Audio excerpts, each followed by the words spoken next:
বিশ্বে এই প্রথম মায়ের বুকের মাইক্রোপ্লাস্টিক বা অতি ক্ষুদ্র প্লাস্টিক কণা শনাক্ত করেছেন ইতালির বিজ্ঞানীরা।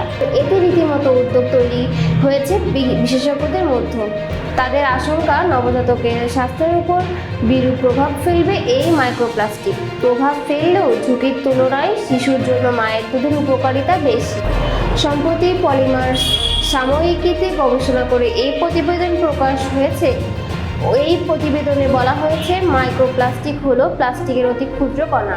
এগুলোর দৈর্ঘ্য 5 মিলিমিটারেরও কম। মায়ের বুকের দুধে যে প্লাস্টিকের কণা পাওয়া গেছে সেগুলো হলো পলিথিন, পিভিসি এবং পলিপ্রপিলিন।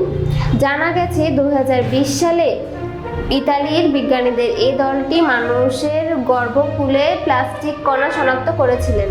এই গবেষণাটি করার জন্য ইতালিতে সুস্বাস্থ্যের অধিকারী 34 জন নারীর সন্তান জন্মদানের পরই তাদের বুকের দুধের নমুনা সংগ্রহ করেন। পরে গবেষণা করে দেখা যায় 3/4 নমুনার মধ্যেই মাইক্রোপ্লাস্টিক বিদ্যমান। গবেষকরা জানিয়েছেন, রাসায়নিক দূষণের কারণে নবজাতকেরা ঝুঁকির মধ্যে রয়েছে এবং এই ব্যাপারে আরও গবেষণা হওয়া প্রয়োজন।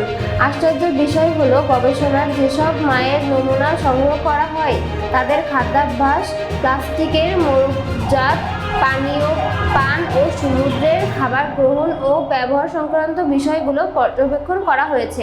তবে বুকের দুধে প্লাস্টিক কণার উপস্থিতির সাথে এসবের কোনো সংযোগ তারা পাননি।